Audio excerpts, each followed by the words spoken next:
Test কৰি medicine দি পেলাই মোক ডাক্তৰে ক'লে যে আপুনি ইয়াতে হয় যদি বেড ৰেষ্টে ল'ব লাগে, বেড ৰেষ্ট লওক, হস্পিটেলত থাকিব নালাগে। তেতিয়াৰ পৰা মই আছোঁৱেই আৰু বেড ৰেষ্ট হৈ আছোঁ মোৰ জিজিবাই ঘৰতে এতিয়ালৈকে। ইয়াত থাকিয়ে ইফালে সিফালে গৈ আছোঁ, উপায় নাই, ৰাইজে মাতিছে গুচি গৈছোঁ। আজি থাকিয়ে ইয়াৰ এটেণ্ড কৰিবলগীয়া হৈছে। দেখক তাহাঁতি নিজে যি গৈ আছে এতিয়ালৈকে গৈ আছে, কিন্তু চৰকাৰে বেলেগ এটা পৰিস্থিতিত হাতত ল'লে ভাল হয়, মই সেইটো বিচাৰিছোঁ। এতিয়া যিমানবিলাক ল'ৰা ছোৱালী ইয়াতে মইতো নিজৰ কোবতে ওলাই গৈছিলোঁ, লাভলীনা হেমতেই আহিছে, হিমা দাসো হেমতেই আহিছে। মানে মই ভাবিছোঁ কিবা বেলেগ এটা বহুত দিনৰ পৰা সেইটো চিন্তা কৰিছোঁ যে আমি টেলেণ্ট স্পট কৰি পেলাই কিবা এটা কৰোঁ, তাকে সেইটো হৈ উঠা নাই এতিয়ালৈকে। হ'ব আৰু মই ভাবিছোঁ যিটো এতিয়া বৰ্তমান পৰিস্থিতিত আমি অসমত যথেষ্টখিনি আগবাঢ়িছে অৱশ্যে। আগৰ পৰা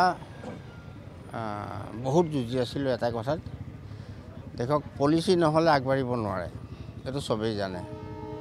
মই বহুত চেষ্টা কৰি আছোঁ পলিচিটোৰ কাৰণে, কিন্তু পলিচি এতিয়া বনাইছে বুলি কৈছে, ভাল লাগিছে।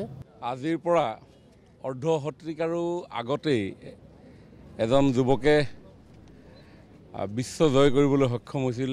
বিশ্ব ক্ৰীড়া মঞ্চত ৬৬ চনত স্বৰ্ণ জয়েৰে আমাৰ দেশলৈ সন্মান কঢ়িয়াই আনিবলৈ সক্ষম হৈছিল, তথা অসমী আইৰো নাম সমগ্ৰ বিশ্বজুৰি তেখেতে উজ্বলাবলৈ সক্ষম হৈছিল। সেইগৰাকী বিশিষ্ট ক্ৰীড়াবিদ ভোগেশ্বৰ বৰুৱাদেৱ, তেখেতৰ আজি জন্মদিন। আৰু এই জন্মদিনৰ লগতে সংগতি ৰাখি অভিৰুচি আজি ৩৮টা বছৰ এই দিৱসটি উদযাপন কৰি আহিছে। মই আজি এই শুভক্ষণত ভোগেশ্বৰ বৰুৱা ডাঙৰীয়াক জন্মদিনৰ শুভেচ্ছা জনোৱাৰ লগতে অভিৰুচিৰো সকলো বিষয়ববীয়া কৰ্মকৰ্তালৈ অভিনন্দন জনাইছোঁ আৰু সমগ্ৰ অসমৰ ক্ৰীড়াবিদ, ক্ৰীড়াপ্ৰেমী, ক্ৰীড়া সংগঠক সকলোকে মই অভিনন্দন জনাইছোঁ। আপোনালোকক জনাবলৈ পাই মই আনন্দিত যে আমাৰ চৰকাৰৰ তৰফৰ পৰাও আজিৰ দিনটো বৰুৱাদেৱৰ এই জন্মদিনটোতে আমি অসমৰ ক্ৰীড়া জগতখনলৈকে বিগত দিনবিলাকত যিসকল লোকে বিভিন্ন ধৰণে বৰঙণি আগবঢ়াই তেখেতসকলৰ প্ৰতিভা দক্ষতা বিকাশ কৰিবলৈ সক্ষম হৈছিল, সেই Commonwealth games, Asian games, national games আৰু অলিম্পিকত যিসকল লোকে বিভিন্ন পদকেৰে সন্মানিত হৈছিল, সেইসকল লোকক আজি আমি ক্ৰীড়া পেঞ্চন আৰু এককালীন পুৰস্কাৰৰো। আচলতে আমাৰ অভিৰুচি ক্ৰীড়া দিৱস জগিংটো সামূহিক দৌৰটোৱেই প্ৰাধান্য থাকে, কিন্তু এতিয়া ক'ভিডৰ কাৰণে যোৱাবাৰতো কৰিবই নোৱাৰিলোঁ।